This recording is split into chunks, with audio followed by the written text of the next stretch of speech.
How are you doing? Good. Good. I'm excited to come out to the movie on Thursday.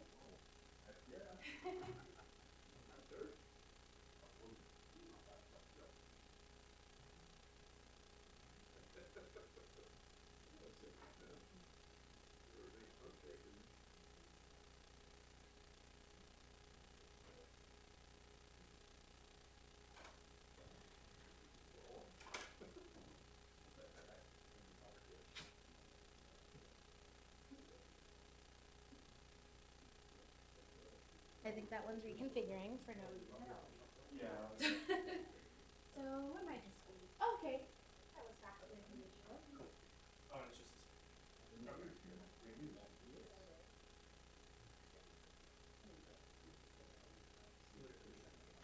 So did you like so you're trying against some traditions for countries and I've always I used to sit there and like kind of paper and then I would check my laptop every Monday. Wow, yeah. So pretty much with the exception of the three, well, these two and this one here, literally all backs spot it, not being used. So these three have Les's computer and the three up there, fancy computer. I'll just do that open for them and then when Rob sits down, I'll log in. Rob, have you met Justin? Hi, nice to meet you. Justin Anderson, Rob Moore. Yes. And Rob's in our civil division. He's pretty high up there. And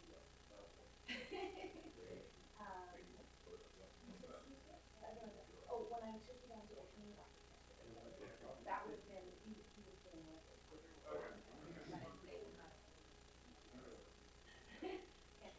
But there you go.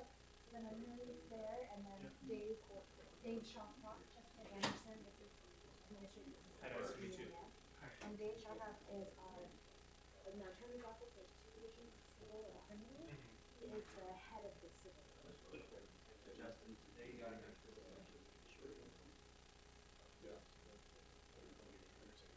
Okay. I did, but he had to straighten me out. Renee will be able to help. Grab this back door.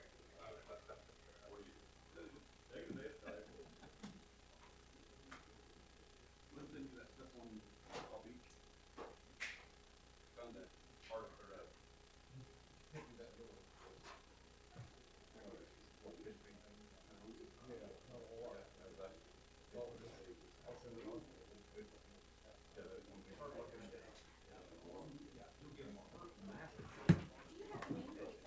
Okay, you'll want to perhaps get Mr. Mayor on getting one of these for you. I think they're on it. Okay. I just think it's Well, not once ready. they're down here, I probably already is taking care of your desk. Okay. You should have a second.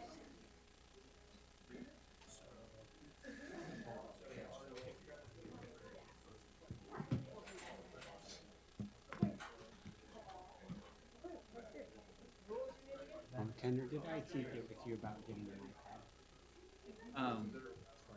I'm still figuring out getting a computer and an iPad. I give them Greg's stuff to wipe, Right. and so when they get it back to me. Okay, I just wanted to make sure if you didn't need any help or anything with that. So is that what you guys typically? You don't even use those monitors. You just use your iPad. So the monitors will be for like when we have a work session item or something like that. Someone There's else a- is broadcasting it from theirs. Right. So that the monitors will be for that one. Basically, it's just whatever A has PowerPoint gone up on there. that goes up on. Yep. And sometimes they work.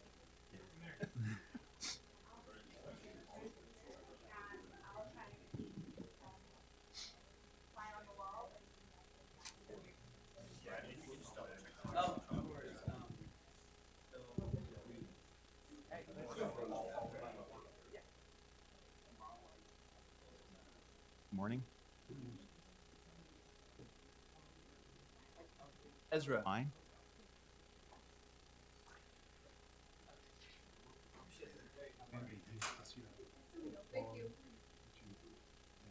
Okay. Yeah. Okay. Perfect. Now that we're getting it for our office, but are we also getting this nameplate for down here? Yeah. Okay. You just double check on that, or yeah. Okay.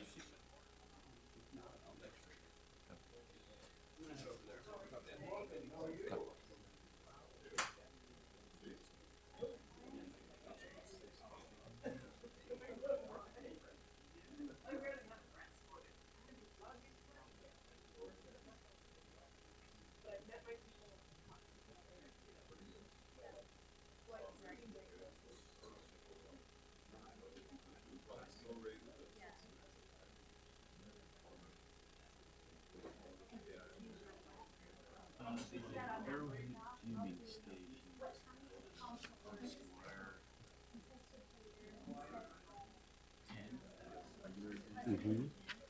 That was originally contract before the end of the year didn't happen because we don't have the money market, but restricted, so everyone is supposed to want to work on the. Okay. That was my question. I didn't see any account on that. I can answer it if you want, right? We can wait if you want. And just table. You need a week or two? Yeah. 2? And then we'll just. You want two? Two? Okay.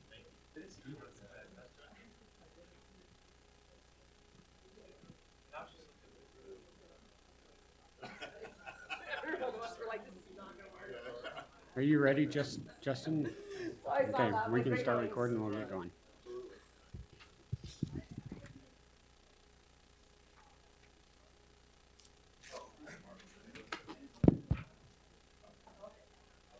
Okay, thank you. Good morning and welcome to our Utah County Board of County Commissioners meeting this morning, our first meeting of the year 2019. We would like to welcome our newly sworn-in commissioner, Commissioner Tanner Ainge, and excited to have the opportunity to get to work with him.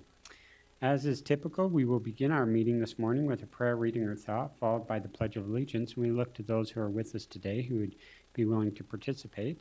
Are there any who would be willing to offer a prayer, reading, or thought, or lead us in the pledge? Ralph? Okay, perfect. Is there someone who would be willing to lead us in the pledge? Perfect.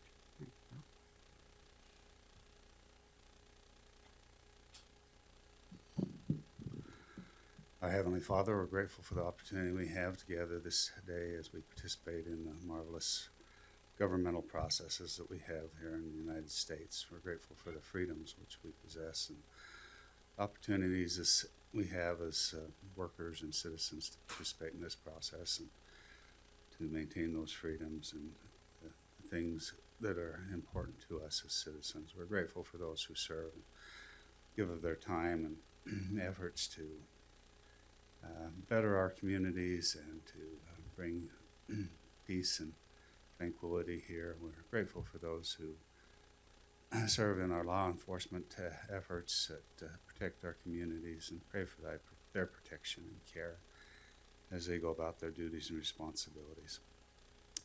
And again, we're grateful for this opportunity and the representative government which we have, and say these things in the name of Jesus Christ. Amen. Amen.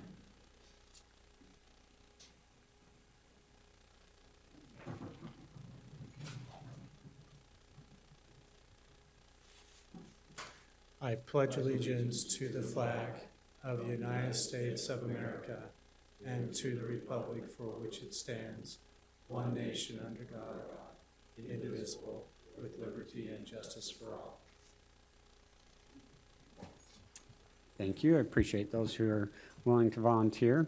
We'll now turn some time to Commissioner Lee for the recognition of our Utah County Employee of the Month for January. All right, Carol Thompson, if you'll come on up. She's our Employee of the Month.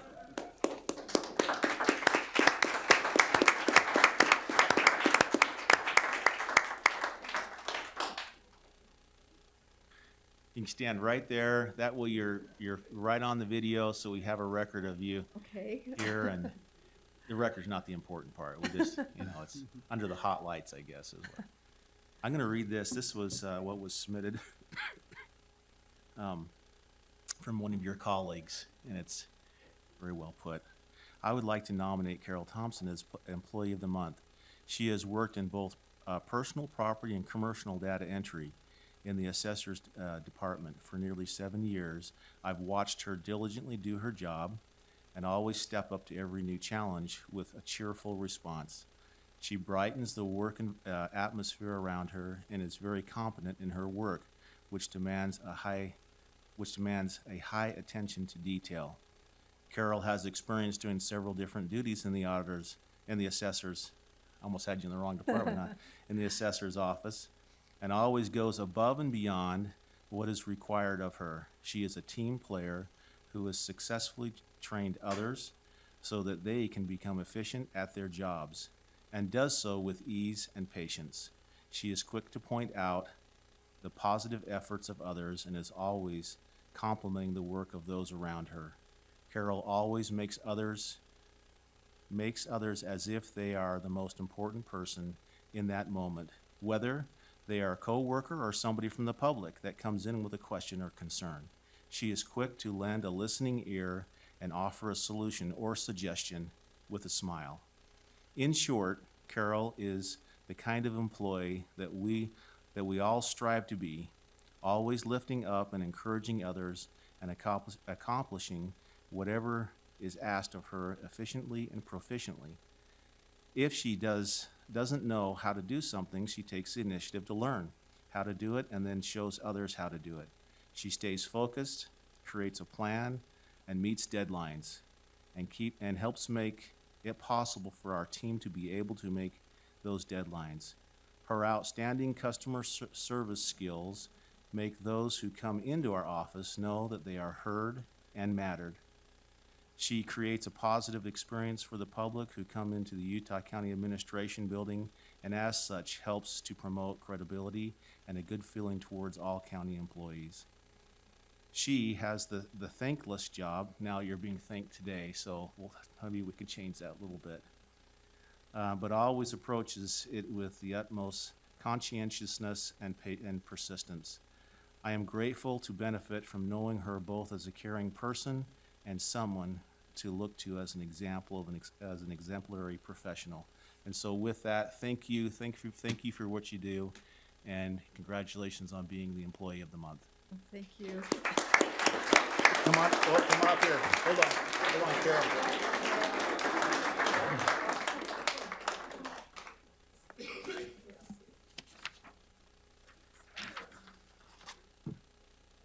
This is yours. And then, yeah, how about that? And then there's some little goodies in there. This is yours too, and then a picture right here.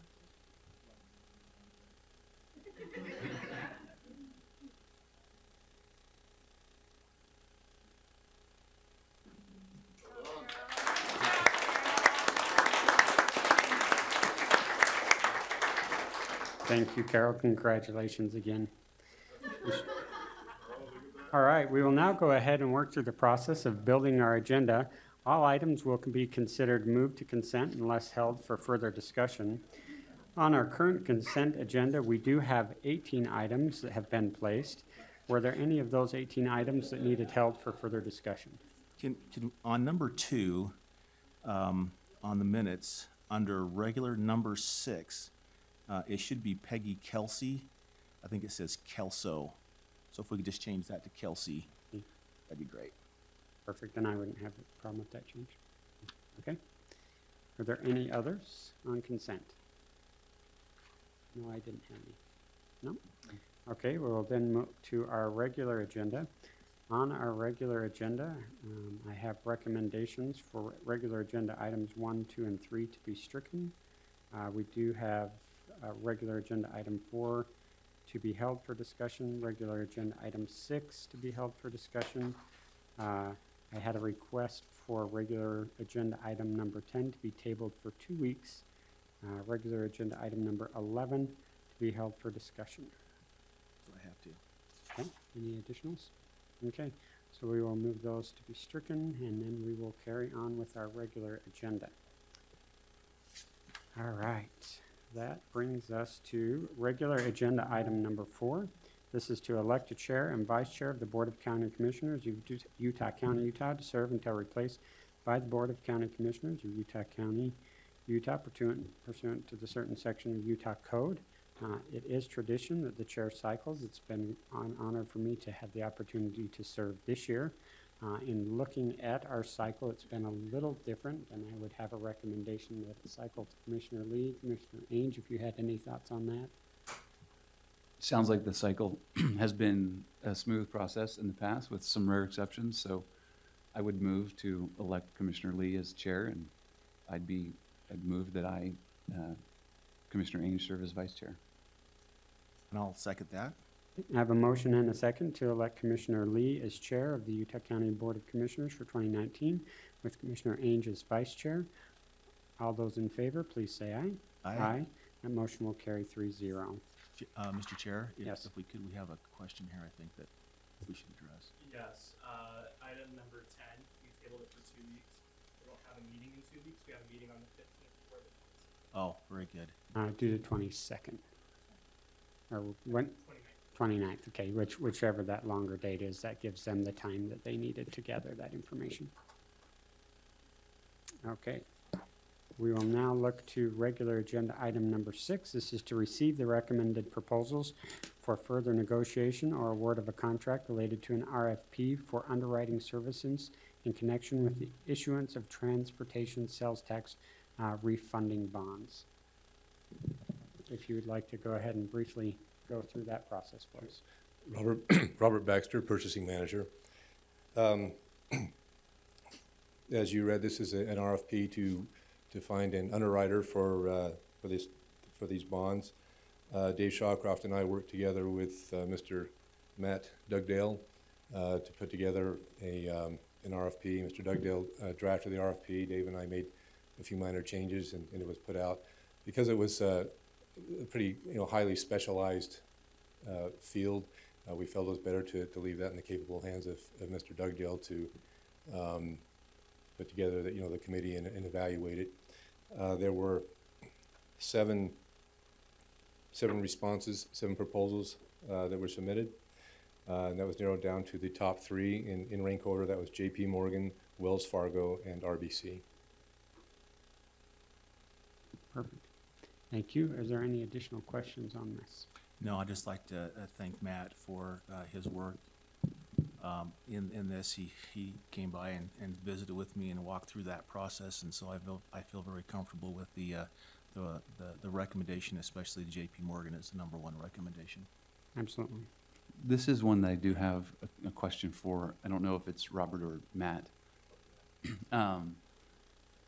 I was just curious, as we move into this, it's my understanding that this process and kind of the assumptions that built the cash flow forecast and maybe some of the strategic reasons for why doing the refinancing was all kind of built out prior to the enactment of the fourth quarter sales tax and the finalization of the UTA interlocal agreement. Is that right?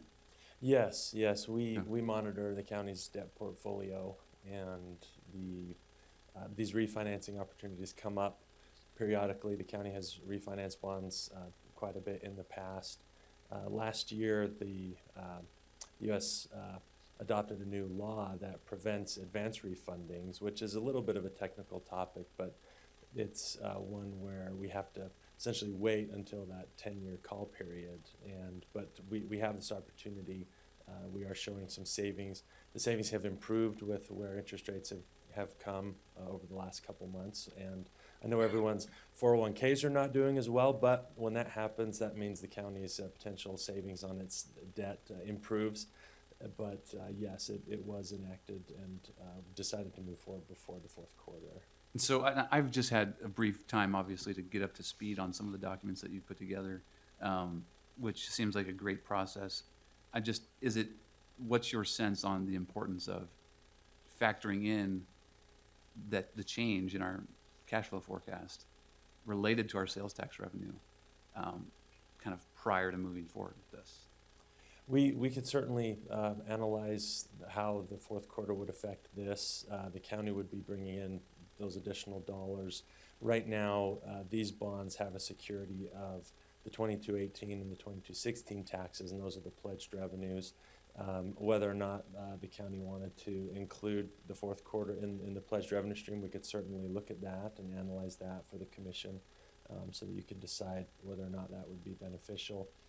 As for dollars coming in to pay down some of these bonds as well with cash, that's an option as well. We could certainly look at that and analyze that for you. Happy to do so. That's my only thought is I just wanted to make sure, and I don't know if that's needed prior to making a decision on this, because perhaps you could still move forward with these underwriters and Yeah. then deal with those scenarios as we move forward. Do you have a sense on that, about the Sure. importance of when you do that analysis? Absolutely. The county, the commission did adopt the parameters resolution last fall, but that does not require the county to issue these refinancing bonds. We have all the time that we want. As if we award an underwriting, it's basically dependent on whether or not bonds are issued. There's no compensation paid to the underwriter until bonds are issued. So until we decide to move forward, we have perfect flexibility. So we could move forward with this and do this analysis as well. Wouldn't be any concerns. So there would be no need, my understanding, to delay the action today, Mm-hmm. because going forward, it's still totally within our control as to when and if we actually have the underwriter perform the services if the bonds are issued. I guess the only thing would be if by refreshing the pro formas or whatever, that would change the bids of any of the underwriters. No, that would not. No, they don't base their bid on the economics of the county. Rather, it's more of a kind of a market, bond market type. Thank decision. you for answering the question. Absolutely. Us bond, we love to talk about bonds. We don't get the opportunity to do that very often, especially not at home. So absolutely. Thank you. Thanks, Matt. Okay, seeing no additional questions, I will entertain a motion. I'll make a motion that we have taken the recommendations from the recommendation committee and that we select J.P. Morgan as the underwriter. I second that motion. I have a motion and a second to receive the recommended proposal of J.P. Morgan as stated in regular agenda item number 6. All those in favor, please say aye. Aye. That will carry 3-0. Regular 10 was tabled. We'll now move to regular agenda item number 11. This is to look at approving property tax actions contained in the recommendation letter 2018-16. This item was continued, and I know there are a few of these we do have questions on. Commissioner Lee, if you would like to start with yours, we can work through from there. We just go through these one by one. Absolutely. And I've read down through them.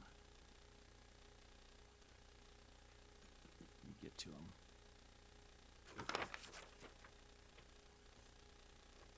Whoops, that's not the right one.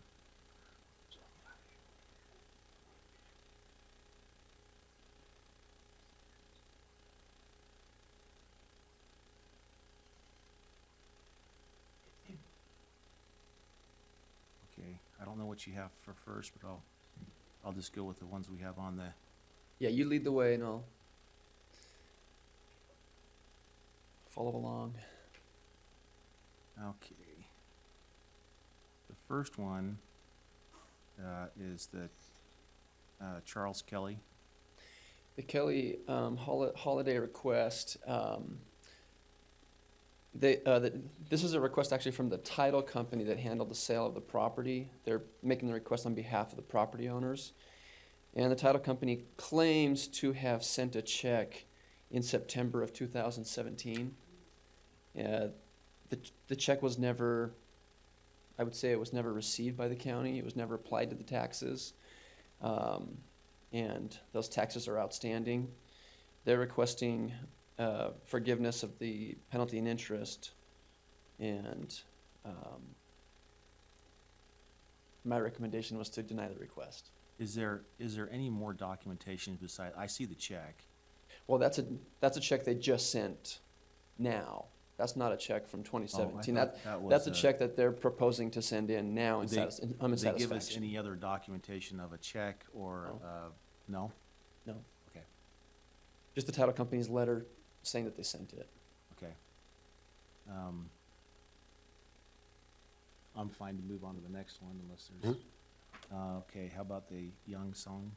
Young Song, they own Two two. issues with this one that, it seems like Okay. there's a prior and then there's a current. There seems to be, back in 2017 and then 2018 as I'm reading through. I think it's just a 2017 issue. In this case, they own 2 condos in the same complex. And what happened here was, one of the condos, they pay the taxes through escrow, through the mortgage company, and one they pay on their own, it's paid off, and so they own it outright. And in this case, the mortgage company paid the taxes through escrow, and then she came in and paid the taxes on that same parcel. Yeah. Not the one that she probably intended to pay the taxes on. So we the taxes were double paid on. Well, we refunded the title company. Right, then we refunded the title company, and that's the last thing that happened. We did send delinquent notices out to the songs, and they were not responded to, and so the taxes on the other condo haven't been paid yet, and they're asking for a waiver of the penalty and interest.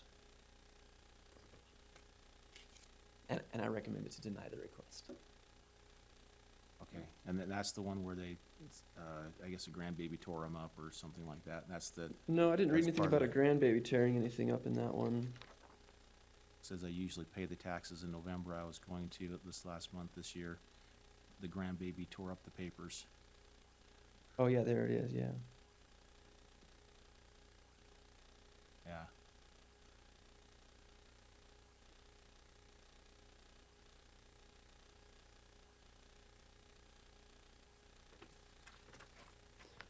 That's not so much my concern. My concern was more along the lines of if we refund it back to the title company, how would she know, or how would they know? I don't know how that happens unless somebody communicates that. I'm not saying it's a fault Right. or anything, because Yeah. all we do is we say, oh, we got double payment on this parcel, and we don't look at all parcels to see who paid what necessarily. So I'm just wondering how we work Yeah, through we would, that. yeah, you're right, we just refunded it. For her to know about that would probably require the mortgage company to contact her and say, hey, we got refunded Okay. the whole tax amount, and have communication there. And that penalty and interest is about $66 or so. Correct. I'm fine to move on. Okay. Okay, the next one is the Greenbelt rollback. Let's see, what's the name of it, David? Yeah, this is the Hanson Hanson's. property. This one says it was withdrawn. This is where it gets confusing, because it says that it was voluntarily withdrawn. Then as I read down, anyway, go through Yeah, it. correct. Yeah. So they purchased this property in 2011, and as part of closing, they actually signed to voluntarily withdraw the property from Greenbelt. This is in 2011, so we're talking about 7 years ago. Now he's claiming here 7 years later that he didn't realize that he had withdrawn the property, and he's trying to get the effect of not having the property withdrawn. It's gone through the assessors, the recorders, they both recommend denial. This is difficult where the property owner themselves has requested the withdrawal, Yeah. and now 7 years later wants to kind of turn back the clock. Yep, okay. All right, that was just kind of confusing. And they've been paying the non-greenbelt rate for quite some time, right? Certainly they've been billed the non-greenbelt rate. I don't have a current, I don't think I have the current taxes owed. Somebody could probably, That's okay. somebody in the audience could probably figure that out here. For but- 6 years, though, they've been Yeah, billed the non-greenbelt yeah, rate. they would have been billed the regular rate for the last 6 years.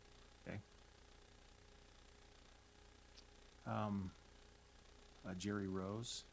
Jerry Rose, we have one of those scenarios that we have encountered from time to time. And let me find they recorded a warranty deed in 2012 with the wrong address. So their address is 964 and they recorded a deed with 946. And that seems to be the source of the reason that they possibly didn't get their tax notice and why their taxes were late. So again, usually I view these as the property owner's error, where they give us a bad address and then we try to send their tax notice to the wrong address, doesn't get to them, and they incur penalties and interest because they don't pay their taxes on time. But their other addresses are correct for other tax notification. I believe it's been updated now. I mean, our system doesn't necessarily fold it together. We just go off of what was recorded, and other notifications could have been sent to the correct address. Well, all of the tax notices would have been keyed in on that wrong address. Now, occasionally the post office sort of gets the mail right, even though they have the wrong address sometimes. So they may get a notice occasionally, even with the wrong address. But in this case, I think they didn't get their notice because they gave us a bad address. I don't see Bert. He's not here. He usually has a lot of documentation. Have we gone through that documentation in the Bert, past? I mean, I've just gone through what's been provided here by in the packet here from the recorder's office, and yeah, I mean, I have a notice here. In 2016, we sent the notice to the 946 address, which is the address they provided us, but is an incorrect address. And it was paid, and that was paid? No, that's the one that was not paid. They have a Florida address too, and so it is a little confusing along the way here, but I think they changed their address to this Florida address and then back to the right American Fork address over the past couple of years. So I think the address is correct now. It's just this 2016. Just the one time? Yeah. I personally would like to hold that one for just a little bit more investigation on my part. Mm-hmm. If we could on that one. Yeah, and if you'd like us to look into anything further on that or get more details for you, we'd be happy to. Well, the wrong address stuff seems to be coming out more and more, especially on their warranty deeds and so forth. But my process has always been: have they received it? Have they paid on it in the past, even though it was that way? And what was the stipulations, or what kind of happened in there, and try to find some sort of understanding of what happened. What's the penalty and interest on this one? You know what the? Sorry, I don't have that.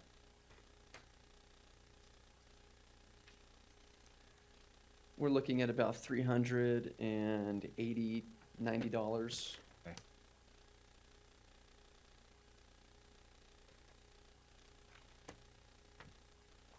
And then there's the one that we held. This is the one with the Lakeview Land and Rock Development. Yeah, and I think this gentleman was here 2 weeks ago and made a comment. I don't know if he's here today. He's in the back. Yeah.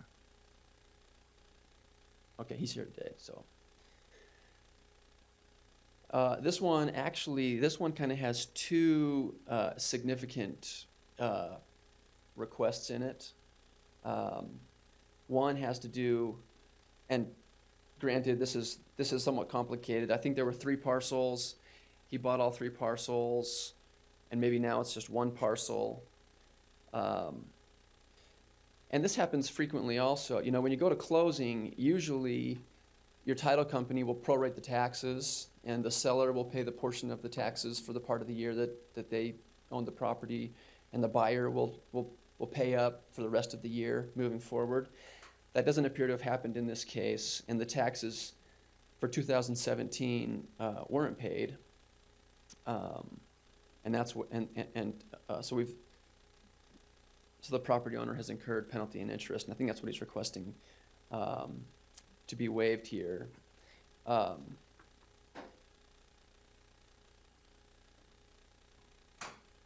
for all three parcels, Utah County sent all three notices to the property owner who was listed on the lien date, which is January 1st of 2017, which is our common practice, which is why it's good when the title company helps pay that year's taxes. So by 2018, the notices are all straightened out. The property owner claims that he received notice for one of the parcels in 2017. My records indicate that all three notices went to the old address, Mr. Despain. But at any rate, I believe he paid on one parcel, but not the other two, and so those are delinquent taxes at this point.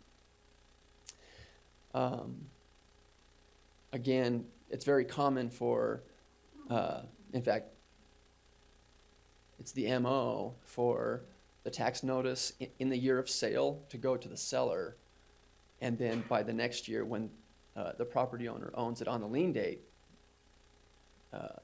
they get the property notice for the following year. And then the other significant objection that the property owner states here is that in 2018, the county lowered the property tax based on the purchase price that he paid for the property. And so he's saying, hey, in 2018, I paid a lot less in taxes, and so I'd like to get 2017's taxes lowered to match 2018. That's a Board of Equalization issue, and at this point, he would need to go through BOE processes to go to that.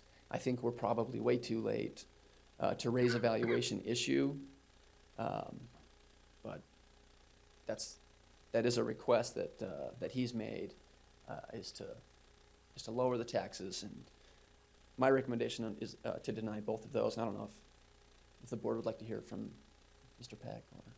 Yeah, if you'd like to. So this time we'd invite you forward to make comment. Yep.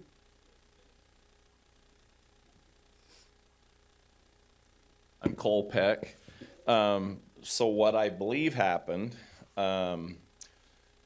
we bought property in 2017, and in the end of 2017, we received our tax notice, which was apparently for not 11 acres. And, we have an office staff, and they kind of go through it. And so they paid on one of the parcels, and we thought we were done. So in 2018, we get our tax notice or our proposed tax, and we said, well, that's way out of line. That's double what we actually paid for the property. So we sent our letter in. We didn't even have to go to Board of Equalization because they could see that we clearly paid this amount, and so they lowered our taxable amount to that amount. So then we paid our 2018 bill. Then I got a call from Jeannie Bowman eventually. I can't remember if she's the one that called the office first. This is, how come you don't have your taxes paid for 2017? I said, so we start looking in. We go, we did pay it. And she goes, well, you paid on one of the parcels, but not all three. So as she got looking into it, she told me, she said, well, I can clearly see why their mistake is made. 2 of the parcels went to the previous owner, Del Despain, and 1 of the parcels went to you. And my title guy says upon sell, the numbers are killed. I don't know, I mean, he can address that the numbers are assigned a new property number, which she says it doesn't make sense why you would get one of them but not the other 2. And we didn't realize that there was 3 parcels within 11 acres. We just thought we bought 11 acres.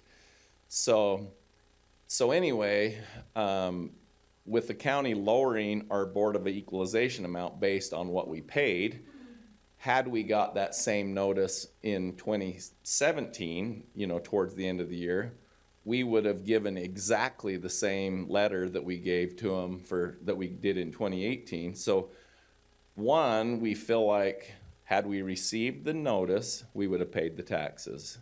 2, had we received the notice that it was valued at way higher than we paid, we would have opposed it. So we are asking for the penalties and interest to be waived, but we're also asking that the Board of Equalization amount is adjusted, because there's a law that says if you don't do it by February, I found this out, that you can't go before Board of Equalization.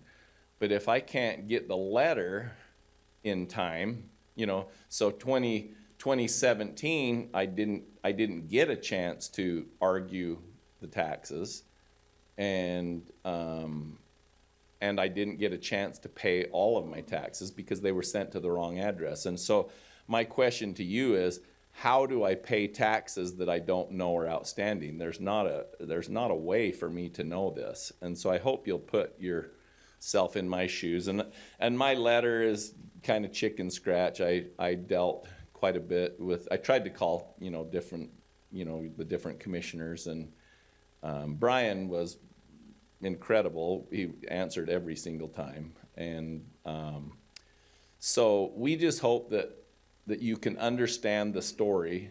We always pay our taxes. We're not trying to beat the county up, but we feel like we're wronged. And Jeannie told me that if she had the power, she would wipe it off because she clearly sees the county made a mistake. And I know he doesn't want to say that, but he clearly did. So thank you. Thank you. My understanding is on this particular issue, the penalties and interest in today's meeting we can easily waive. My question, Paul, would be, they certainly could file on the 2017 for a change, even though it's after the deadline. We would have to find an extenuating circumstance that would allow that appeal to then come to us.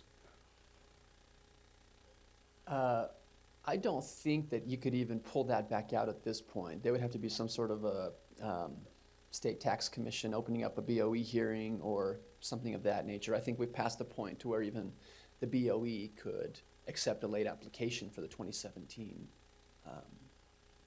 taxable value. But we get applications consistently that have been filed after the deadline. Well, there's two different deadlines, right? So you got your regular deadline, then you have a point in time where the BOE could say there were extenuating circumstances, and I can look into that. I don't have the dates on top of my mind right now, but. And because I would like to look into that, because Yeah. I think he presents a valid argument that I would like to hear in the proper form. What my understanding is the proper form for the 2017 reevaluation would be the BOE and not necessarily this meeting. Yeah, But I in can this look into meeting, we those, I can look into certainly those have- dates. And In this meeting, we certainly have the authority to waive the penalties and interests on the other. Sorry, can I just ask one question? In that narrative, so only one of the three parcels was paid on? Right. And do we have a sense for this, what's the relative size of that, the one that the valuation was contested and the taxes were paid?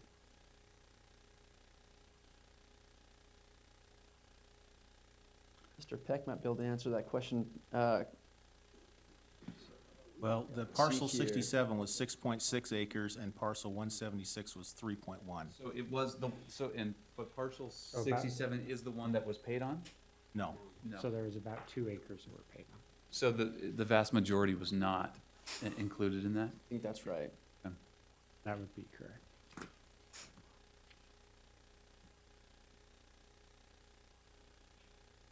Okay, I think we found what we needed, so thanks. Okay. So I feel similar. Yeah, I I'm feel not similar that we can look at, the valuation is a whole separate issue that, we'll have to look at and see what can be done. Right. But the penalties and interests with the other two, I think I would prefer that we would waive those two. And I would concur with that. Not the tax. Got to pay the tax, but the penalties and penalties and interest should interest. certainly be waived. Okay. And I believe that's. Is that the last one? No, there's one more. There's- No, we have There's Is it Boyd for and more? Marilyn Blair. Yeah. The Blairs now, when they closed on this property, the county actually rejected the warranty deed. I can't remember what the reason for rejecting it, but but the warranty deed wasn't in compliance with our standards. And it took the title company a year to correct the warranty deed. And in that time, I think that's sort of what caused the taxes to be delayed and incur the penalty and interest. So we rejected it? Right. Yeah.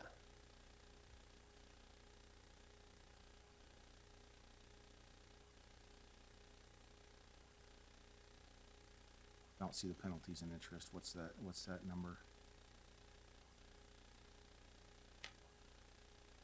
Well, the reason we rejected it was because the trust didn't have a trust date, and so the owner was a trust, and yet it wasn't listed appropriately, and so we couldn't accept it. The penalty and interest that they're requesting is about $110. And so why did it take so long to get it corrected? Is that was just a delay on their part? Right. Yeah, between them and their title company, it took them that long to correct it. And during that time is when the penalties and interest were accruing? Correct.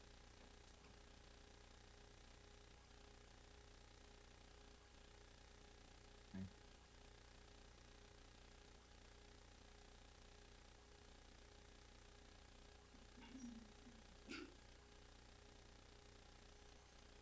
Next one's, This is a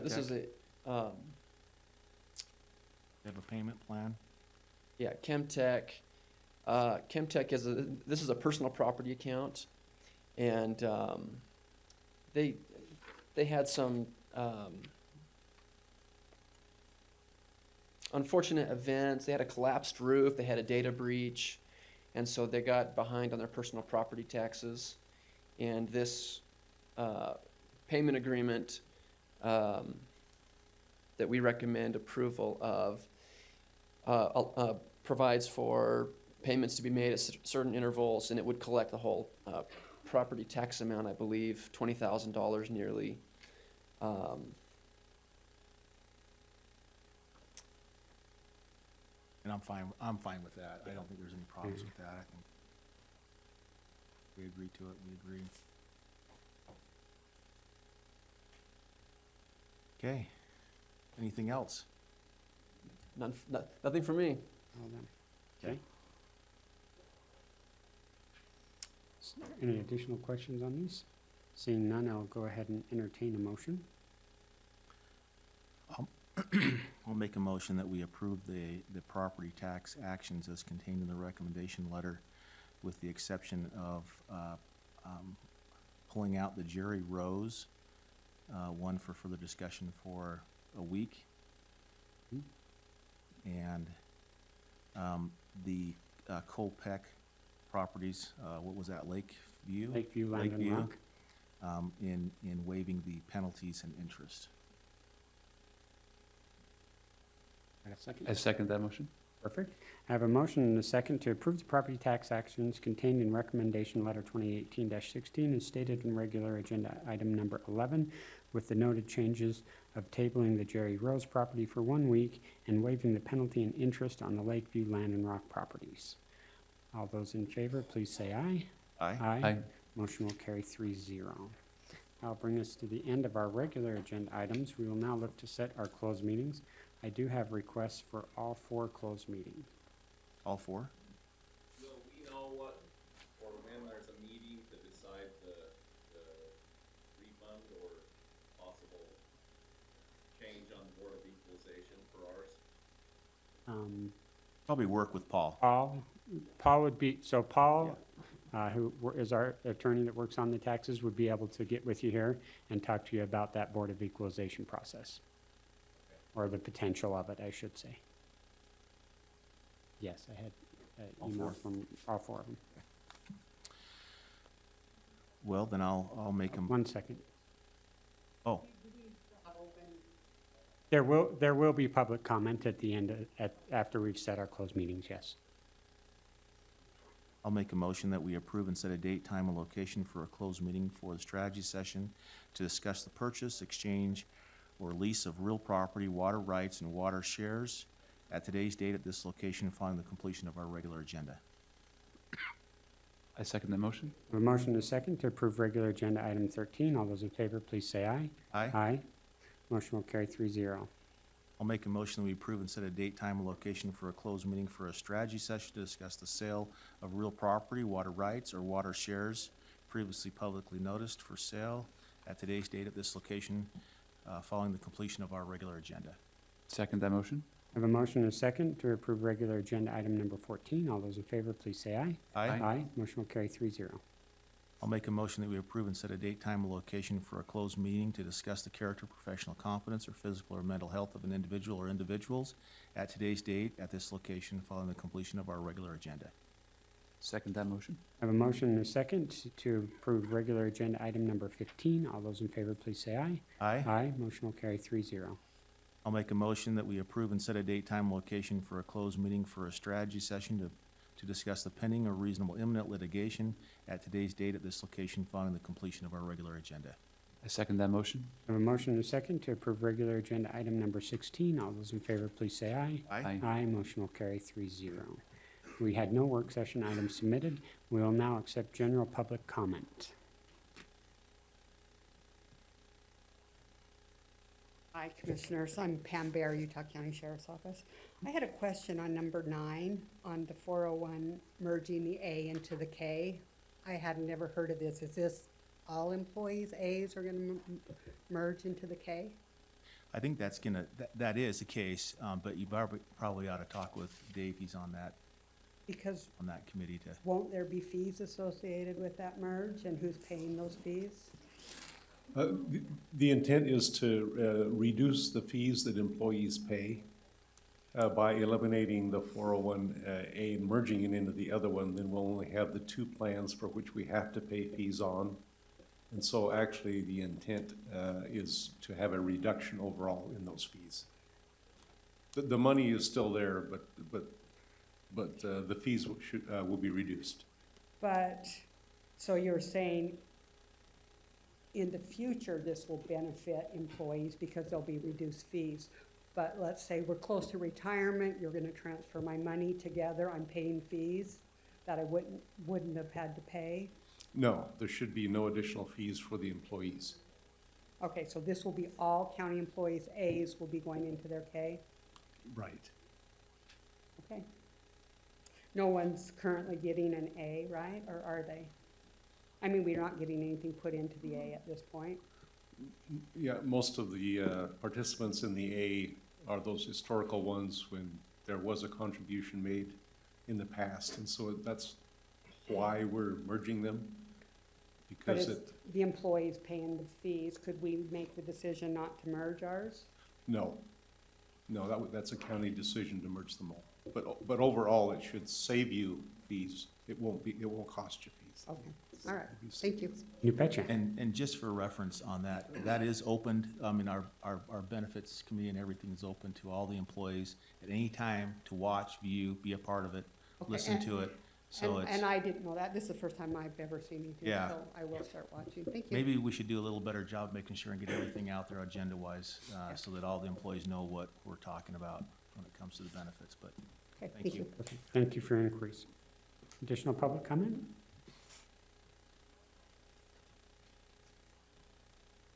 Hi, I'm Julie Blaney, and I'm just wondering why 1, 2, and 3 of the regular agenda were stricken today. That's why I came.